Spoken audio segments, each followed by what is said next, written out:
Rev it up and welcome to Cars Yeah, show number 2144. Be prepared to be inspired. This is Cars Yeah, where you'll enjoy interviews with inspiring automotive enthusiasts. Mark Green is here to provide you with a fuel injection of automotive inspiration. So get in, sit down, buckle up, and get ready for a wild ride here on Cars Yeah.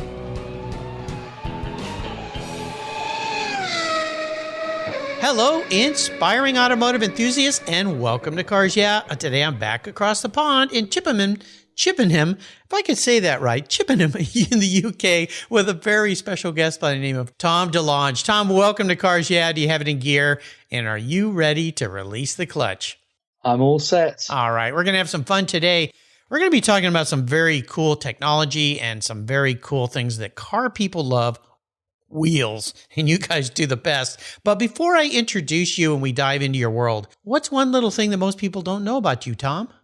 Well, I might be working in the world of wheels nowadays, but I used to be an aerodynamicist when I first started my career. And as a very young aerodynamicist, I was part of the Penske Champ Car team that took the world closed course speed record. Wow! 241 miles an hour at Fontana with Gilles de Ferran. But I don't think it's ever going to be matched, to be honest. But I guess that's one of my one of my claims to fame. Well, quite a claim to fame. That is fast. I mean, once you get in a vehicle and you start getting over 100, things change. Then you get up to 150 and things start to change more. Then you get to 200 and beyond. As an aerodynamicist as you are, that changes the whole game plan, right?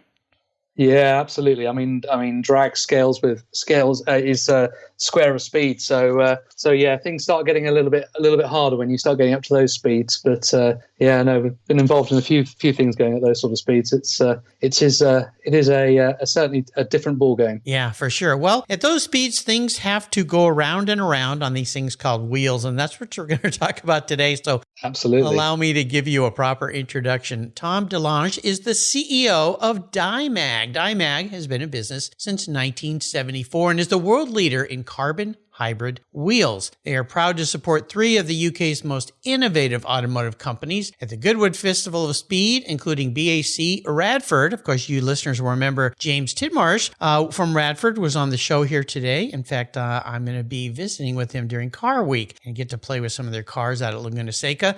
And Veritech. Tom is a highly experienced technical leader with a proven track record in applying cutting-edge engineering methods and processes to drive the development of innovative technologies, and realize them in high volume production. Tom joined Dymag from Dyson, where he was head of floor care research and latterly led process improvement. Previously, Tom spent 2 decades in the pinnacle of global motorsports, holding positions of head aerodynamics at Penske, as he mentioned, NASCAR, senior aerodynamicist at Renault F1 team, and lead aerodynamicist at Penske IndyCar. This guy knows how to make things go fast. We'll be back in just a minute, but first a word from our sponsors, so please give them a listen. Buckle up, we're going to be spinning fast today, and we'll be right back.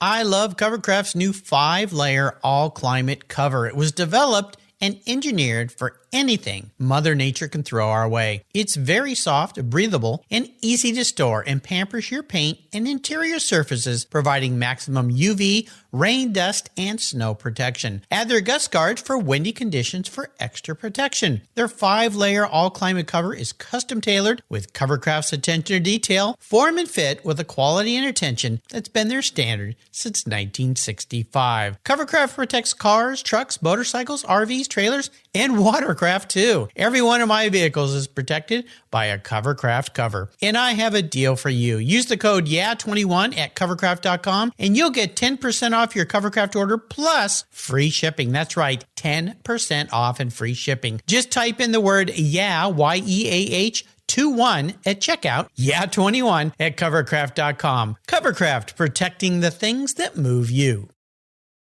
When it was time to renew my collector car policy, my carrier raised my rates by a lot.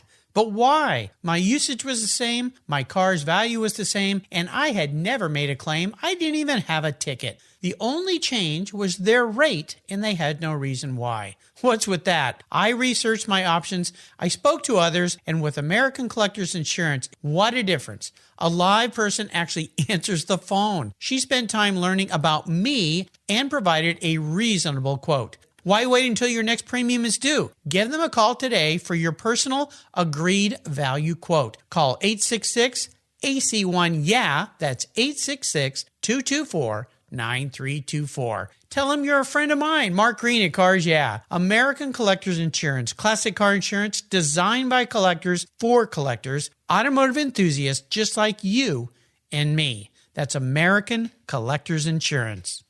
Jim Canova is a past guest here on Cars Yeah, and he's detailed over 8,000 vehicles. And that kind of professional experience leads to innovation.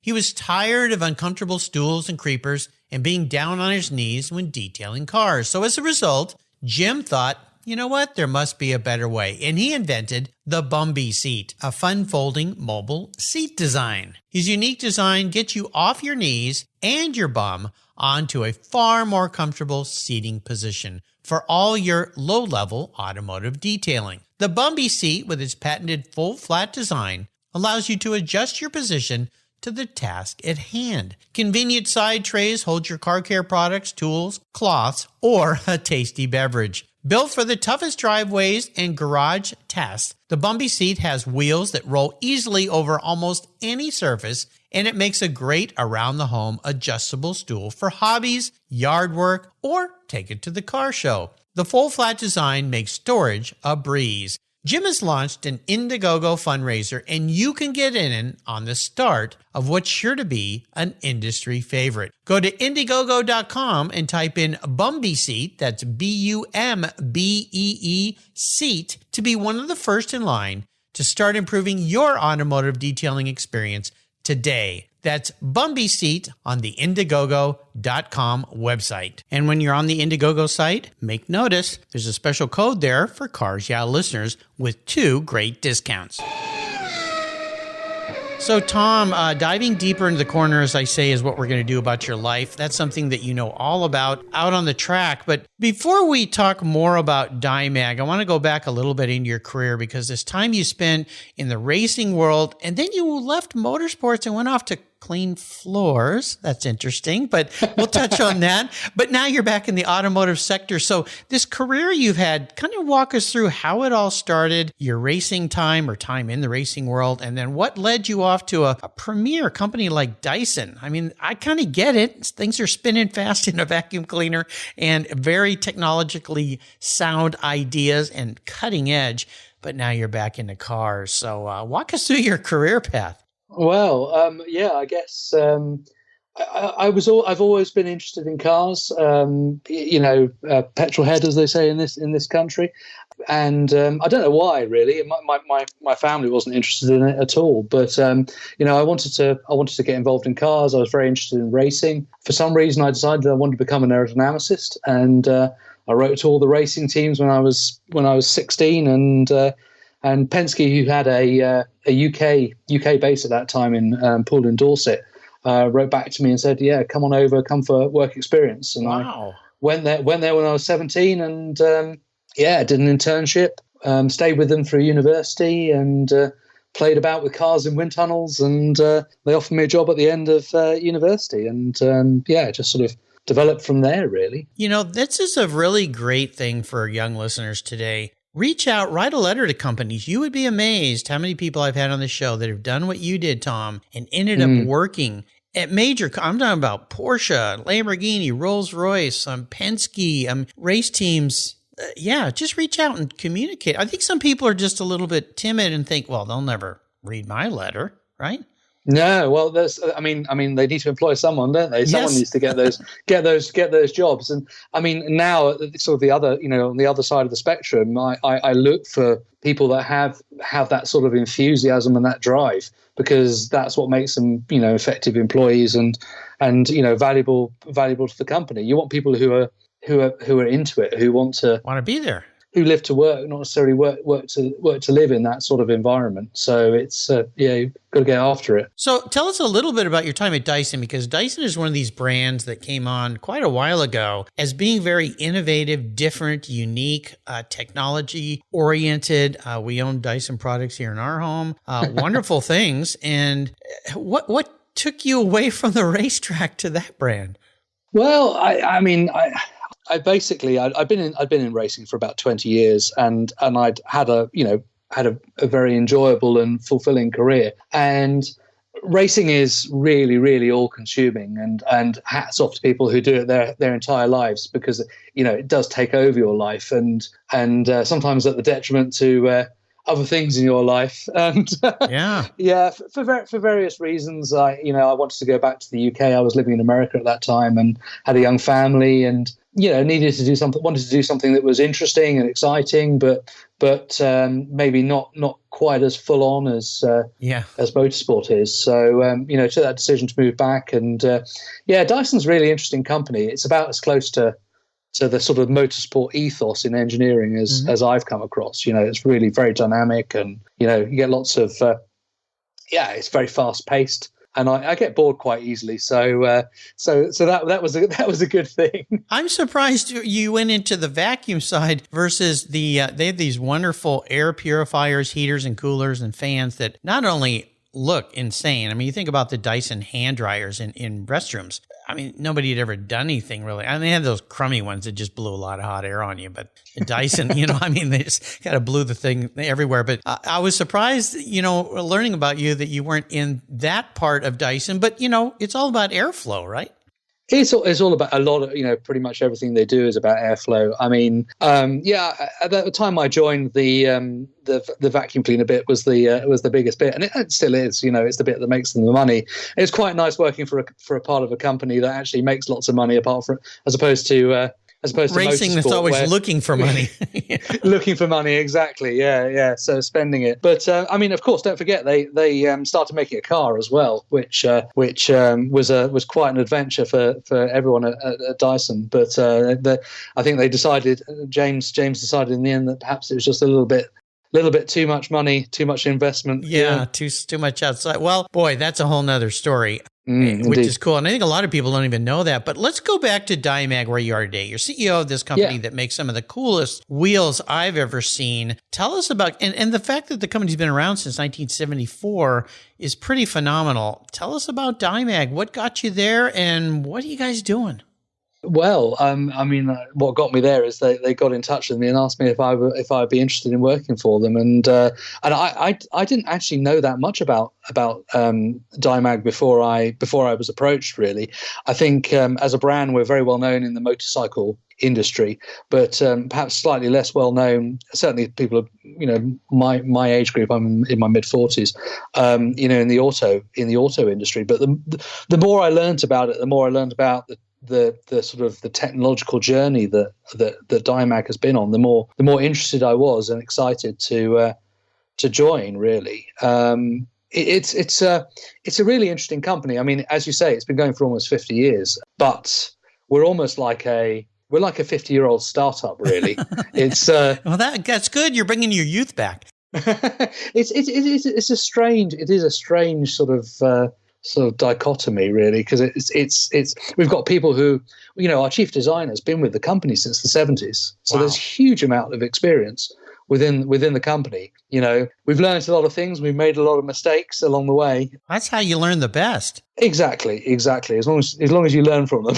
Well, it's like racing, right? I mean, there's a lot of experimentation on racing and the track and planning, and then you get there and things don't go as planned. But so Dymag, tell us about the different products, because I know about your motorcycle wheels. I mean, you make these tremendous rims, but you guys have taken things to a whole new level.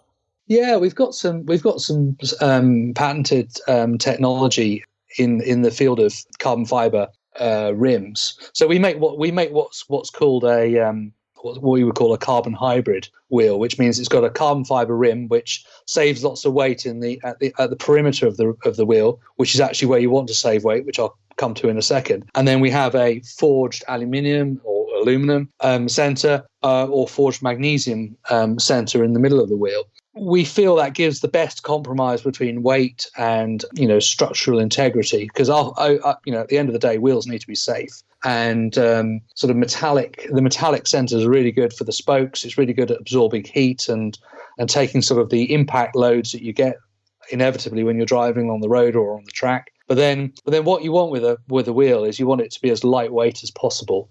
And actually, weight's a bit misleading. Actually, what you want it to be is as low inertia as possible, because it's the spinning mass that you're trying to control on the car. It's that spinning mass of the wheel that the suspension's trying to keep in check. And to be honest, in this world where wheels are getting bigger and bigger and bigger, yes, and cars are getting heavier and heavier, yeah, unfortunately, that means wheels are getting heavier and heavier as well, because you look at something like a Lamborghini Urus or a Bentley Bentayga or something like that. Routinely people are putting 23-inch or even larger wheels on these cars, and if you're not careful, the wheel just shakes the car to bits. Well, yeah, you think there's not a lot of support out there. We hear about, we've heard about for years, people hear the term unsprung weight, on vehicles and so forth, and how that helps. So wheels play a big part of that?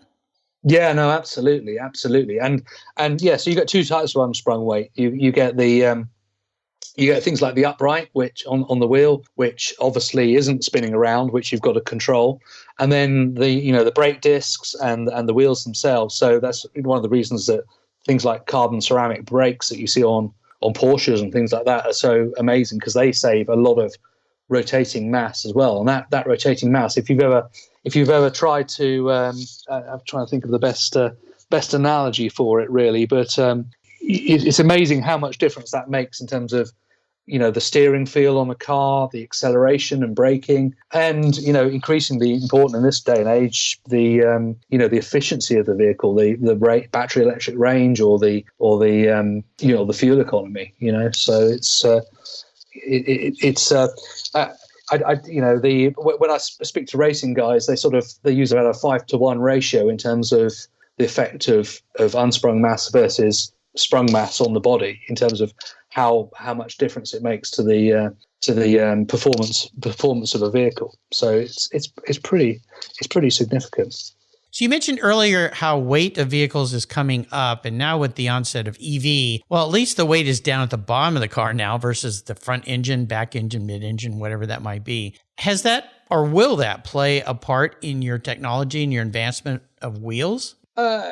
Yeah, I mean, the weight distribution in the car doesn't make too much difference. It's ultimately, wheels have a load rating, so you design them to the gross vehicle weight of the vehicle. So things like, I don't know, the new battery electric Range Rover, when it comes out, I think that's getting close to 3.5 tons, wow. which is actually the legal limit for a car in this country, in the UK. So yeah, that's a big old bus. Yeah, absolutely. Yeah. I mean, nowadays I think something like a Merc G-Wagon is about as heavy as you get, and that will need a 1,000-kilo rated wheel. So that necessitates a really robust design, which we feel we've got. We just launched the first 23-inch 1,000 kilo, which is 2,200 pound rated wow. rated wheel, sorry. Which is what you need to go on these sort of big SUVs and battery electric SUVs. So that's very much where we're going. We still love putting wheels on things like Lamborghini Huracans and 911 GT3s and stuff like that. But we're definitely trying to go a little bit more mass market at the moment. So if people want to purchase your wheels for their vehicles as an aftermarket wheel, and that's one of the first things that all of us car nuts typically do, we look at wheel options because sometimes we don't like what comes from the factory. How can people find out more and get your wheels on their vehicles? Well, so we don't on the car wheels, we don't tend to sell them direct to the public. Obviously, as you say, we're supplying people like Radford and the BAC Mono and things like that. But the best way for people to buy them is through one of our partners, and we've got partners, wheel companies, both on the West Coast and East Coast. So California, Miami, even now in places like Chicago that have our rims as part of their portfolio. They buy our rims, they put their own center in the middle of it, and then they sell you a very nice wheel. So people like Brixton, Forge Line, AL13, Anarchy, Strasser, recently Vossen. Vorsteiner. I see Vorsteiner on there. Vorsteiner, and Gunther Works, Vorsteiner. of course. Yeah, we made wheels for the Gunther Works car. Yeah, Peter's been on the show. Yeah, he'll kill me for not mentioning them first. Well, of course. Well, hey, don't worry, Peter. Peter, we love you, Peter. Okay? Calm down. Absolutely. Yeah, absolutely. he built some insane stuff. Have a look at our website, Google us, dymag.com, and there's a list of all the people we partner with there, all around the world, to be honest. Only the best. Last Tuesday, since I'm down here at Car Week, I got to spend time at Laguna Seca with the folks from Radford. Jensen Button was there. Ant Anstead did some laps, and that car looks beautiful with your wheels on it. So nice job. Yeah, they've got a nice little wheel on that car as well. It's got a magnesium center, sort of retro look with a carbon barrel, carbon rim. So very light wheel. Beautiful. So I like to ask people about what I call driving inspirations. These are mentors, influential people. You've worked around some incredible people. I mentioned Penske at the beginning. Oh, man, the guy. Has there been somebody in your life that's been truly greatly influential in helping you move forward? The Penske organization, like it or not, once you work for the captain, that sort of ethos is very much entrenched in your psyche. It's his attention to detail and just general integrity that has completely shaped my career. And most specifically, the MD of Penske Cars in the UK, a guy called Nick Gouzet, who I used to work with there, and it was the person that recruited me when I was 17. He was sort of like the UK. He ran the UK side of the operations there, so I've got a lot to thank him for. But Roger, yeah, absolutely inspirational. He's I think the thing that's so great about him is he's actually a genuinely good guy, and you can't necessarily say that of everyone in racing. I think his way, his approach to business, treating people well, looking after employees, his overarching honesty, I think are all really, really key things that have shaped how I approach business. Yeah, he's the pinnacle, that's for sure. We're going to take a short break. We come back. I want to talk about a challenge you face in your life, your career. So keep the seatbelts tight, and we'll be right back.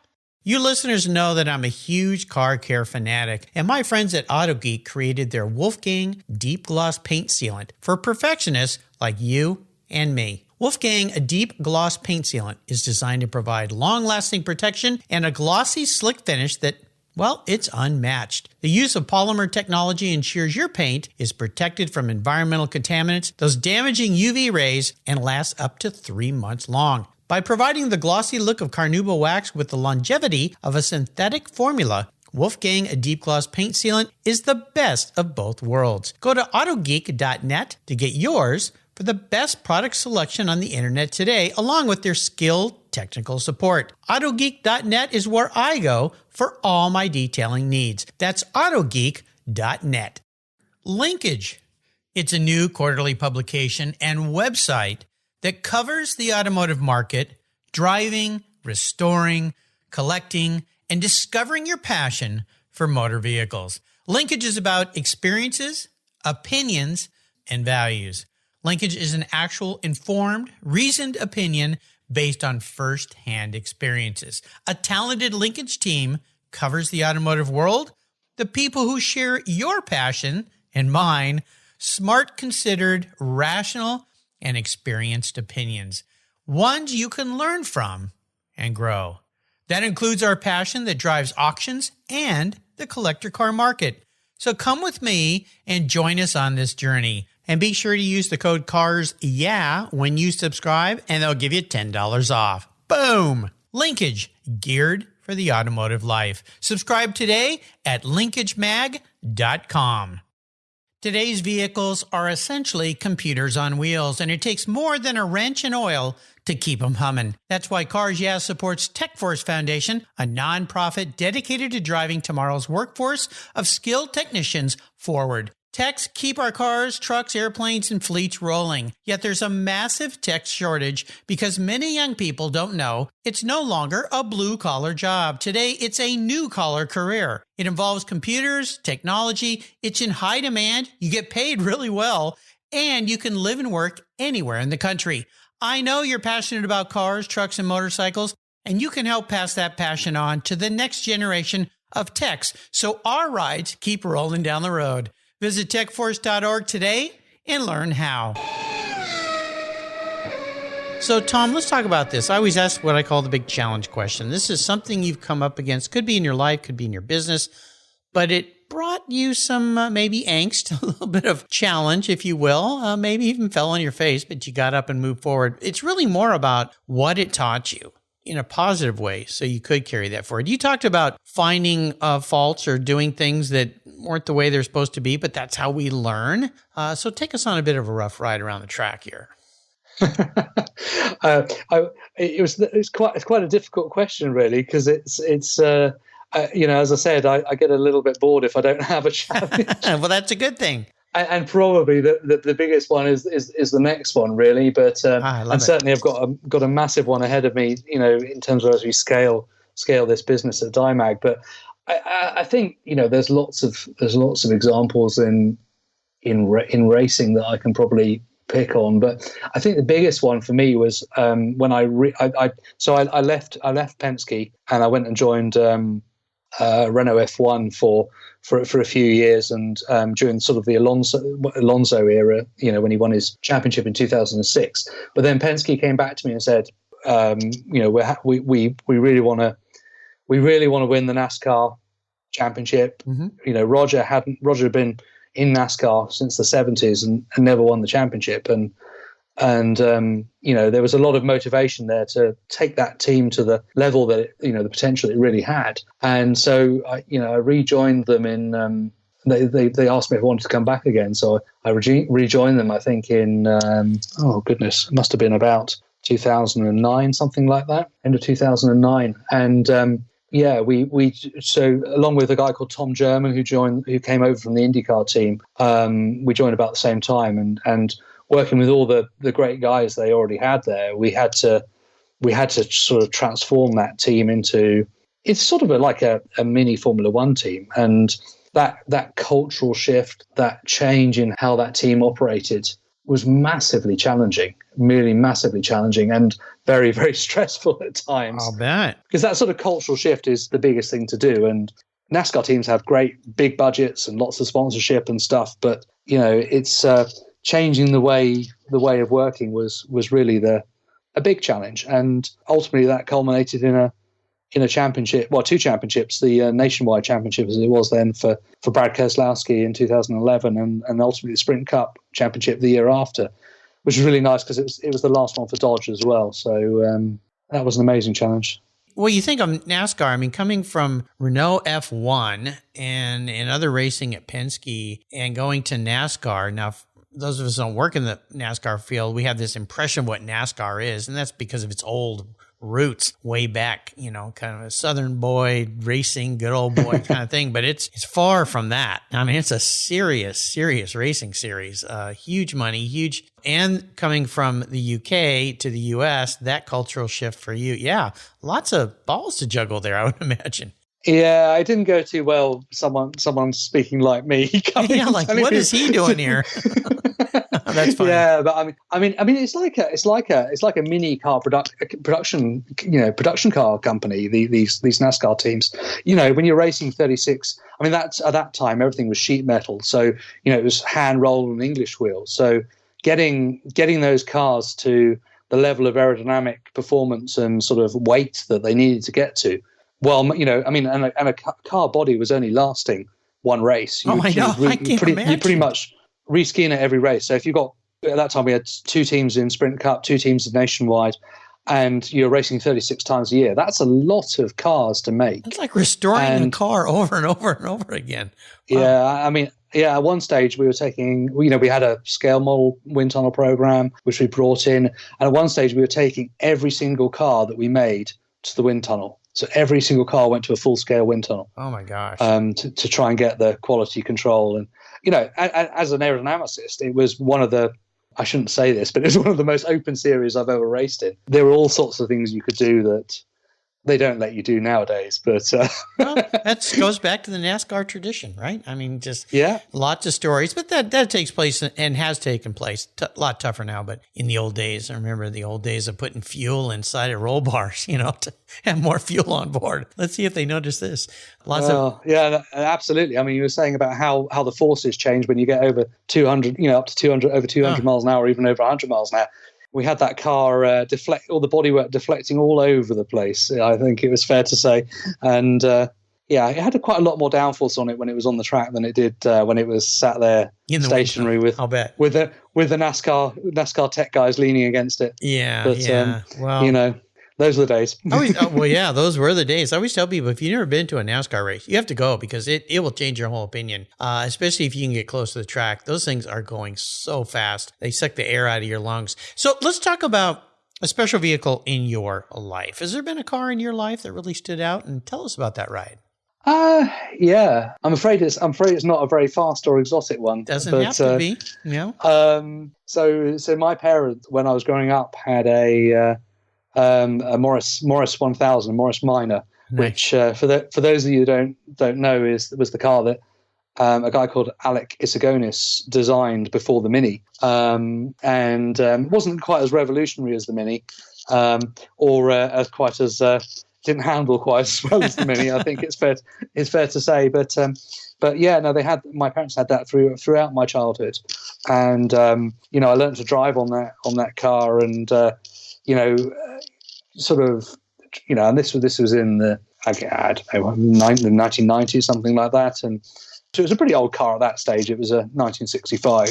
Learning to drive in something like that with all the character that has, it was fun and turn heads, but it sort of makes me appreciate when I drive a modern car nowadays. Oh yeah, just how far things have come. And if I turn up an airport and have a rubbish hire car, I still think actually this is pretty impressive compared to what I drove as a kid. So you sort of understand how car technology and car engineering has come on just exponentially in the last 10, 15 years. It's incredible. Yeah, it's incredible. Yeah. So I'm going to be your car psychologist here, Tom. I'm going to crawl into your skull a little bit here. Probably something not too many people have done. And I'm going to ask you a very unique question. If you were reincarnated, manifest as a vehicle, not what you want to be, but how you perceive yourself as a man, the guy in the mirror in a vehicle, that's what makes it interesting. What would you be, but more importantly, why? Why? What would I be? I mean, I think the why is probably the easier bit to start off with. I guess I've got a sort of almost fastidious attention to detail, and I guess I hope fairly reliable, and do have a little bit of a tendency to get a bit overexcited at times as well. Good. That's okay. I like it. So I don't think it could be something. The excitement, the overexcited bit lends itself to something Italian, doesn't it? But I just don't think I'm. I think the other bits of me probably make me a bit more German, to be perfectly honest. So okay, yeah. So probably, I don't know, some sort of a Porsche of some kind. Okay. But something, I don't know, the ultimate in engineering, something like a Taycan or something, something like that, maybe. I had Mark Donahue's son on my show, and David, who's a racer and so forth. Yeah, and he's raced. Linked to all sorts of And we talked about cars and things. Of course, he kind of leans towards Porsche and worked with Porsche in development of the 918, and I mean some of the incredible cars. But he said something on my show. He said, Mark, I've driven a lot of different cars. This Porsche Taycan, my favorite car of everything I've driven. And I'm like, what? And he goes, yeah, it's insane. And I followed one yesterday. My grandson turned 1 yesterday. We had a great celebration with him. And driving back home, I followed one home. And I was kind of looked at those cars a little bit like, oh, it's a sedan. I don't know. But following that guy, and then as he took off, as we got on the freeway and disappeared, it's like, I kind of like those things. Yeah, I haven't driven one yet, to be honest. But I think you're going to love it. I've not driven one either, but I plan on it, and I'm not saying I'm going to get one quite yet. But I think that fits you. From what I've learned about you today, Tom, perfect answer to that question. Thanks. You're welcome. Is there a great book that you've read that you'd like to share with our listeners? Yeah, and I guess it links to that sort of growth mindset, attention to detail element of my character.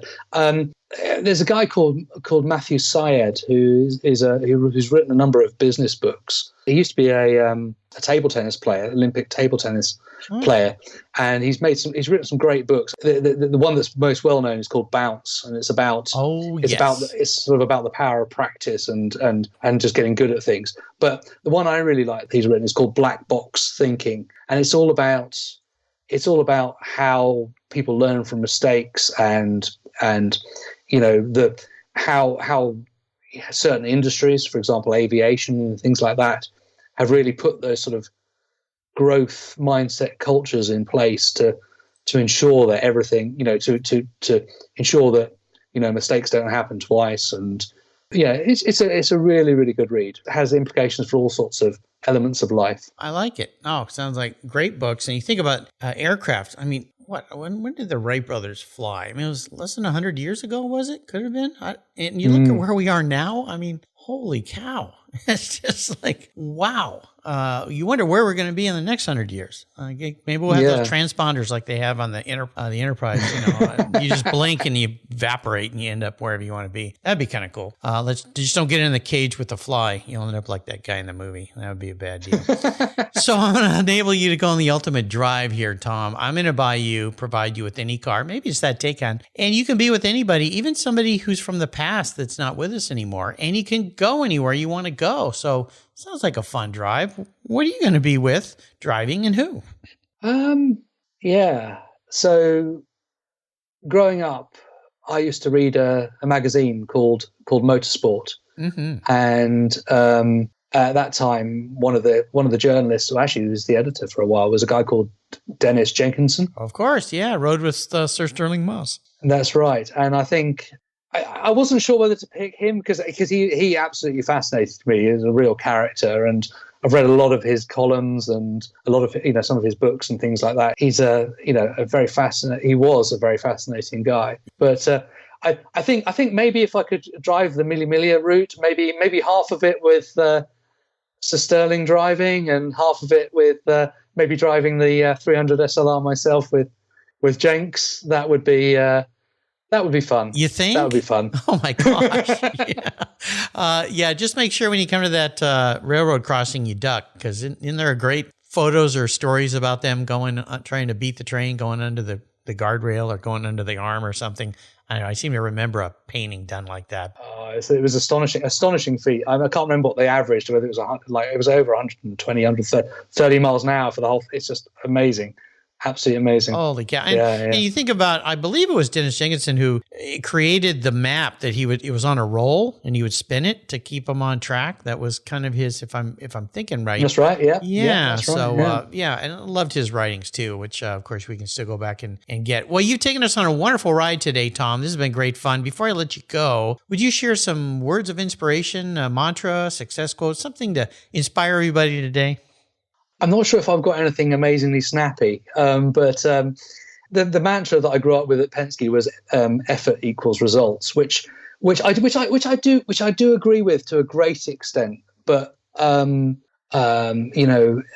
think there are some other elements as well. I think there's a big thing about working smart, and a big part of my philosophy has been, in terms of technology, has been understanding what is essentially going on, the physics of what's going on, and then if you understand the physics, then you can usually come up with some really amazing, innovative solutions.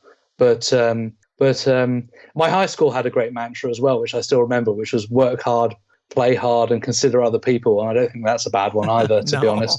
But yeah, I love it. Yeah, I wish more people did that these days. Consider other people. That part. Yeah, no, it's. I think that's one of the most important things in life. Wonderful. So, how can people learn more about Dymag? Well, check us out on all the usual social media channels: Instagram, Facebook, Twitter, etc. Or go on www.dymag.com. So that's dymag.com, and have a look at what we do and drop us a line. Absolutely. I'll put a link to the website. Cool website, by the way. You listeners need to go check out Dymag. Very, very cool. And I want to do a shout out thank you to Sam Hardy at Influence Associates. They bring me some great guests. So Sam, thanks for bringing Tom on board here. This has been great fun. Tom, thanks for being so generous with your time and expertise and sharing your experiences with us. This has been a great chat. Until you and I talk again, I'll see you down the road. Thanks. My pleasure. You're welcome. Thank you so much for joining us on today's ride here at Cars Yeah. Drive on over to carsyeah.com to find show notes and inspiring automotive fun. Download your free copy of Filler Up, a fun book filled with gorgeous photographs of fuel filler fun, including quotes from more inspiring automotive enthusiasts. Download your copy today, and we'll see you next time on Cars Yeah.